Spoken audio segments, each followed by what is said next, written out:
अस्सलामुअलैकुम। Supreme court of Pakistan से मैं हूं इब्रार हुसैन अस्तोरी। और नाज़रीन, आज चीफ जस्टिस काजी फ़ाइज़ ईसा की अदालत में साबिक जज Islamabad high court justice Shaukat Aziz Siddiqui की बरतरफी के हवाले से बड़े मुकदमे की समाअत थी। और पता है आपको, जब आर्मी का नाम आए, इस्टेब्लिशमेंट का नाम आए, जर्नलों का नाम आए, तो फिर चीफ जस्टिस काजी फ़ाइज़ साहब माजी में बड़े भड़कते थे, ये हुआ वो हुआ। लेकिन अब जब से चीफ जस्टिस बने हैं, उनका तरीका, उनका रवैया, उनके जो आइनी और कानूनी बातें वो बदलने लगी हैं। और आज भी कुछ ऐसा ही नज़र आया, क्योंकि जनरल कमर जावेद बाजवा का मामला आया तो उन्होंने कहा उनका कोई बराह रास्त ताल्लुक नहीं है। जबकि जनरल फैज़ की बात आई, क्योंकि बचपन की एक ख्वाहिश है ना काजी फ़ाइज़ साहब की कि किसी तरह फैज़ हमीद को अपने पास बुला लें।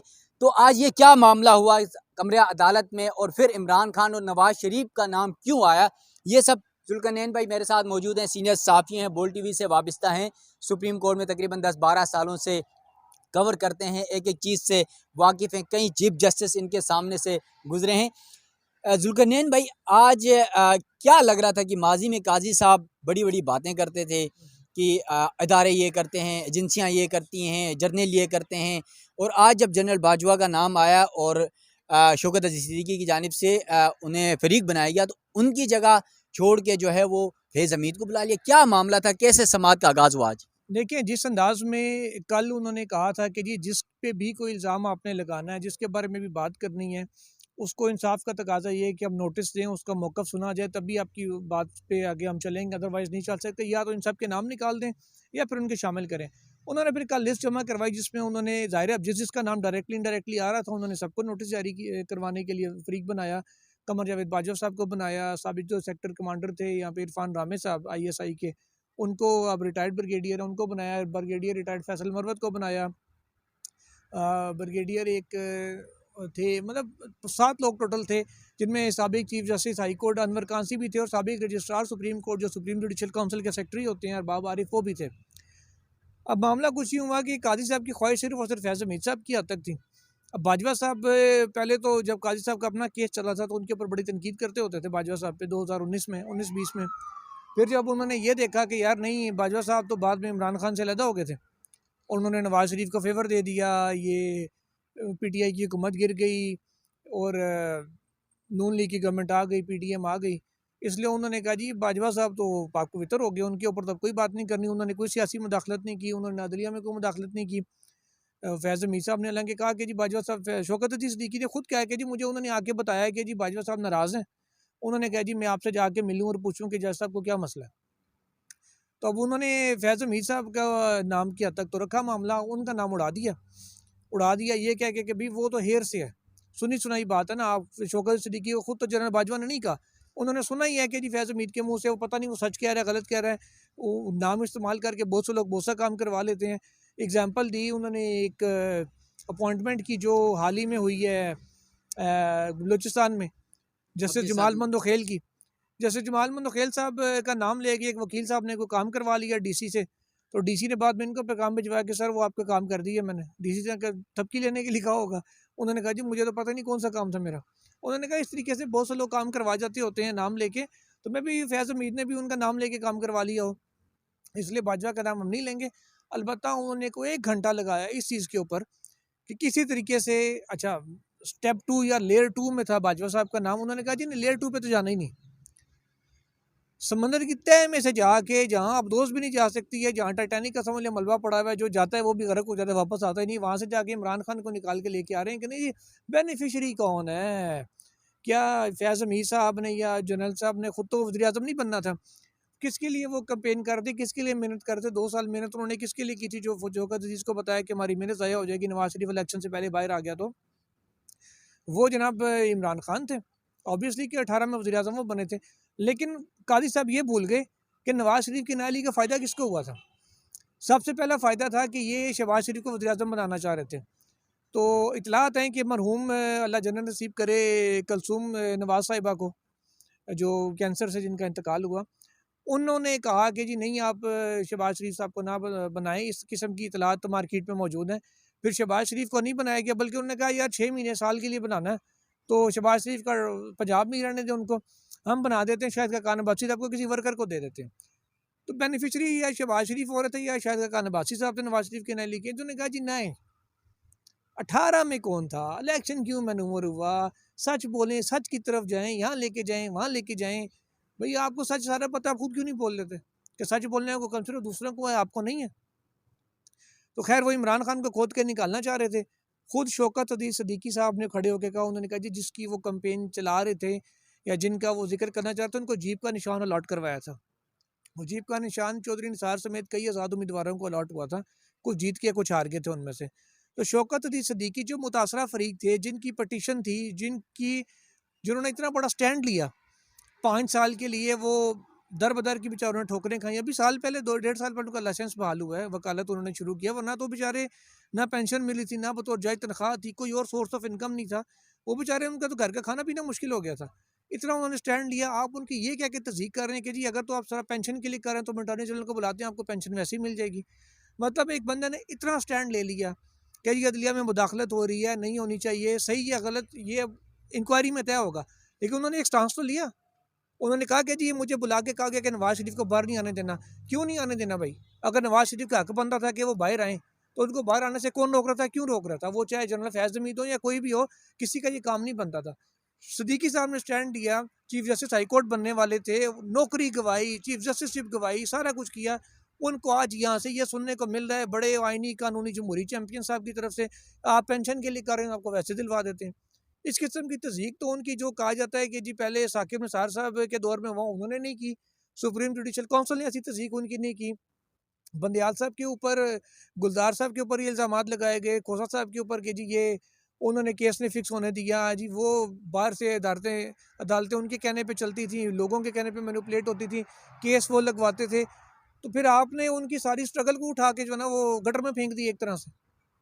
तो उनके साथ मैं समझता हूँ कि शौकत सिद्दीकी साहब की तज़दीक की गई है सुप्रीम कोर्ट में, इस तरह नहीं होना चाहिए था। और वो जो सेकंड लेयर पे जा नहीं रहे थे, खोद के तय में से टाइटैनिक के मलबे से निकालना चाह रहे थे इमरान खान को, वो बहरहाल खुद सलाहुद्दीन जो सिंध हाई कोर्ट बार के वकील हैं, उन सिंध बार काउंसिल के, उन्होंने भी मुखालफत की। उन्होंने कहा यार इस तरीके से नहीं हो सकता, अब अगर आपने बेनिफिशरी तक जाना है आपको स्टेप वाइज चलना पड़ेगा। पहले ये तयन होगा कि जी ये वाकई में मुदाखलत हुई है, फिर ये तयन होगा कि किसके लिए हुई है, मकसद क्या था, फिर बेनिफिशरी की बारी आती है। तीसरे चौथे स्टेज पे जाके आप पहले ही सारा कुछ करके। और दूसरी बात ये कि अब फैक्ट्स क्या हैं, ये 184(3) में तय नहीं होता।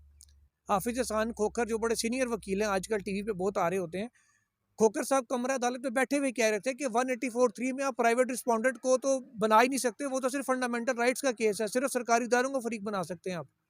प्राइवेट इदारों को उन्होंने बनवा लिया फरीक अपनी तरफ से कि जी उनको नोटिस देंगे, उनको ये करेंगे। सिर्फ ख्वाहिश ये है कि फैज़ हमीद मेरे सामने है, मैं अपना बदला लूँ कि नहीं, तुमने मेरे खिलाफ रेफरेंस भेजा था ना। जुल्करनैन भाई, यकीनन काजी फायज़ साहब ने भी जिस बेंच में आज वो बैठ के ये मुकदमा सुन रहे थे, वहीं पर खुद अपना रेफरेंस बुक था। हालांकि होना तो ये चाहिए था कि वो खुद इन चीज़ों को देख के आए हैं, वो दूसरों को भी सोचें यार कि उनके पास क्या, उनके ऊपर क्या गुजरी है। साथ साथ आज एक और मुकदमा था जस्टिस मज़ाहिर अली अकबर नकवी के हवाले से। वहाँ पर जो चीफ जस्टिस काजी फायज़ा साहब वैसे बातें करते हैं कि हमने प्रैक्टिस एंड प्रोसीजर एक्ट के तहत बेंचेस की तश्कील देना शुरू कर दिया है, जस्टिस एजाजुल हसन का ख़त मौजूद है। और फिर आज ये भी साबित हो गया कि जो सुप्रीम कोर्ट की वेबसाइट में मिनट्स अपलोड किए गए हैं, उसमें तो आज जो बेंच बनाया गया था मज़ाहिर नकवी के मुकदमे के हवाले से, वो तो बेंच ही नहीं बनाया गया था। तो ये क्या कुछ था? देखिए यही तो सारी बात है। आप वो कह रहे हैं कि जी कमेटी ने बनाया, तो कमेटी के मिनट्स उन्होंने ही तहरीर करवाए, उन्होंने ही दस्तखत किए, उन्होंने ही अपलोड करवाए हैं। को मैंने, आपने या नकवी साहब ने तो किसी ने नहीं किए। उसमें कहीं इस बेंच का जिक्र ही नहीं है कि ये बेंच भी तश्कील दिया। जितने बेंचेस तश्कील दिए गए, रेगुलर हो चाहे स्पेशल हो, सबका जिक्र है उसमें, इस बेंच का नहीं है। इसका मतलब बेंच कमेटी ने नहीं बनाया। मंदोखेल साहब ने कहा जी हमें तो लेटर मिला था कि जी कमेटी ने बेंच बनाया, इसलिए हम आए, अपनी मर्जी से तो सुनने के लिए नहीं आए। मंदोखेल साहब की बात 100% दुरुस्त है। ऐसे तो कोई नहीं होगा ना कि यार फलां केस है, चल आ तू और मैं जाके सुनना है, ऐसे तो नहीं होता। मंदोखेल साहब 100% राइट। उन्होंने कोई जज अमीनुद्दीन खान साहब ने तो नहीं कहा यार आओ मैं सरबराही करना, चलो रल के जाके के लिए, वो रोटी खाने तो नहीं जा रहे ना। उनकी बात बिल्कुल ठीक है, जजेस को कमेटी का लेटर है, लेकिन कमेटी के मिनट्स में ये बात नहीं थी। अब क्योंकि ये तीनों जजेस मोअज़्ज़ज़ जजेस हैं, जैसे मुसरत अली साहिबा ने आज पूछा कि आपको बेंच की किसी रुकन पर एतराज़ है, तो मखदूम अली खान साहब ने कहा हमें बेंच के किसी रुकन के ऊपर एतराज़ नहीं है, तीनों हमारे लिए काबिल एहतराम है, तीनों के ऊपर हमें किसी किस्म का कोई डाउट नहीं है। लेकिन मामला ये है कि कमेटी ने जो बेंच तश्कील देना था वो कमेटी ने तश्कील ही नहीं दिया। अब होगा क्या, अगर ये बेसिकली ये गुगली कराई है मखदूम अली खान साहब ने। अब अगर तो ये बेंच रिकॉन्स्टिट्यूट होता है, वो कहते हैं ठीक है जी आपका एतराज़ था, दोबारा कमेटी ने बैठ के तो यही बेंच रिकॉन्स्टिट्यूट कर दिया, वेल एंड गुड, क्योंकि मेम्बरान पे तो एतराज़ था ही नहीं। 8 जनवरी को दोबारा से ये बेंच आके बैठेगा, जिसका मतलब है इजाज़ुल हसन साहब का ख़त बिल्कुल दुरुस्त था। फिर उनका ये 7 दिसंबर वाला जो 9 दिसंबर वाला जो ख़त था, सिर्फ यही दुरुस्त नहीं होगा। फिर जो उन्होंने ख़त 16-17 नवंबर को लिखा था, फिर वो भी दुरुस्त होगा। तो उसके ऊपर भी बात जाएगी कि वो जो बेंचेस तश्कील दिए गए थे, जिन दो का एग्रीमेंट था कि जी ये बेंचेस कंटिन्यू करेंगे, वो कंटिन्यू करेंगे। बाकी जो बेंच में तब्दीलियाँ हुई, एक तो उन्होंने खुद करवाई थी कि नकवी साहब का क्योंकि हम केस सुन रहे हैं तो मेरे साथ उनको ना बिठाएं। बाकी जो तब्दीलियाँ आपने की हैं वो फिर आपको उसका आंसरेबल होना पड़ेगा। फिर उन केसेस की लीगल हैसियत क्या होगी, जो समात उन्होंने प्रैक्टिस एंड प्रोसीजर की खिलाफ वर्जी में दी है, वो भी सामने आएंगी तो पता चलेगा। फ़िलहाल के लिए तो मामला लटक गया है। अगर तो इनका इतराज़ नकवी साहब का मुस्तरद किया जाता है और कहा जाता है कि नहीं जी कमेटी नहीं तश्कील दी है, फिर वो मिनट सामने लाना पड़ेंगे जिसमें जिक्र होगा कि हाँ जी ये मामला था, इस तरीके से है। अब ये देखते हैं कि आगे चल के होता क्या है। बहरहाल उन्होंने मेम्बरान पे इतराज़ नहीं किया। अब कादी साहब को ये देखना पड़ेगा कि वो प्रैक्टिस एंड प्रोसीजर जो वो हर वक्त उसका रोना रोते थे, 4 महीने केस से सुना, तो वो रांझा रांझा कर दी थी, मैं पे रांझा हुई, तो प्रैक्टिस एंड प्रोसीजर मंजूर तो उन्होंने करा लिया, कोर्ट से अप्रूव भी करा लिया, उस पर अमल भी तो करें। चलें, थैंक यू जुल्करनैन भाई। यकीनन जिस तरह आपने तमाम अहवाल हमारे नाज़रीन के सामने रखा, क्योंकि सुप्रीम कोर्ट में ये 2 अहम बड़े मुकदमात इस वक्त ज़ेर समात हैं। जस्टिस मज़हर अली अकबर नकवी जो इस वक्त सुप्रीम कोर्ट के जज हैं, उनके खिलाफ सुप्रीम जुडिशल कौंसिल में कार्रवाई का मामला है। ओपन कोर्ट में उन्होंने चैलेंज किया हुआ इस कार्रवाई को, और उसके साथ साथ एक माजूल जज हैं जिन्हें बरतरफ किया गया, जस्टिस शौकत अजीज़ सिद्दीकी, जो पिछले 5 साल से इंसाफ के लिए इन्हीं अदालतों के चक्कर काट रहे हैं। और फिर उनकी तकरीर का जो बहाना था, ये सब कुछ भी सामने आ गया। और फिर आज एक इस तरह के चीफ जस्टिस काजी फायज़ खुद जो रेफरेंस भुगत चुके हैं इस अदालत में बतौर साइल, जिससे अदालत के आज वो चीफ जस्टिस हैं, उसी में बतौर साइल वो पेश हो चुके हैं, सब कुछ वो भुगत चुके हैं। उसके बावजूद इस तरह की तज़हीक की वो सिर्फ पेंशन के लिए कर रहे हैं। और उसके बाद जब समाअत हुई तो उसके बाद हमने शौकत अजीज़ सिद्दीकी साहब से ये बात हमने पूछी कि अगर आपको पेंशन मिल जाती है जिस तरह चीफ साहब ने कहा है, तो उन्होंने कहा यार मैं पेंशन के लिए करता तो क्या 5 साल से जितनी पेंशन मुझे मिलनी है, जितने मराद मिलने, उससे ज़्यादा तो मैं खर्चे कर चुका हूँ वकला और इन तमाम मामलात के ऊपर। मुझे उस चीज़ का गरज नहीं है, मुझे आइन और कानून और फिर अदालतों की जो अदालतों के जो फैसले हैं उस पर अमल दरामद चाहिए। मैं उस बात के लिए यहाँ पर लड़ रहा हूँ और इस पर इंक्वायरी हो और ये डिसाइड हो मुस्तकबिल में इस तरह के इक़दाम नहीं होने चाहिए।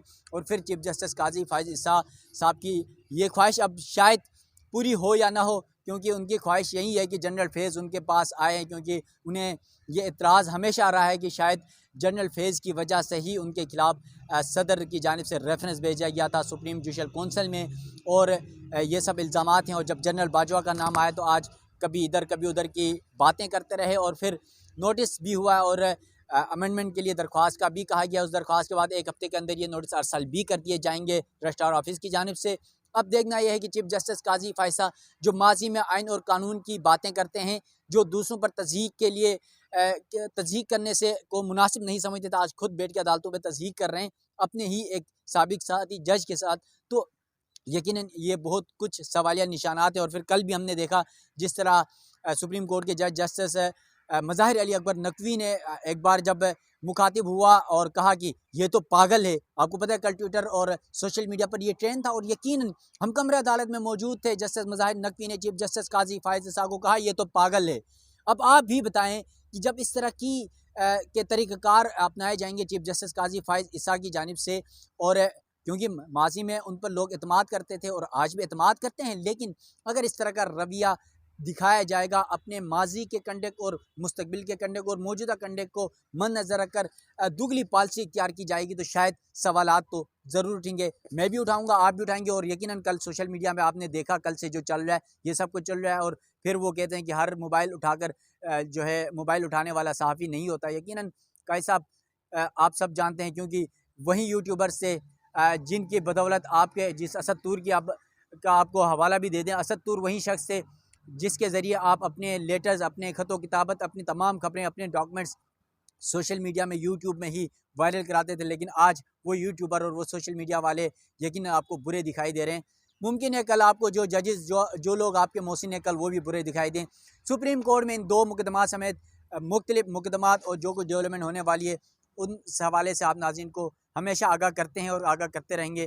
तब तक अपने मेज़बान इब्रार हुसैन अस्तूरी को दीजिएगा इजाज़त। अल्लाह हाफ़िज़।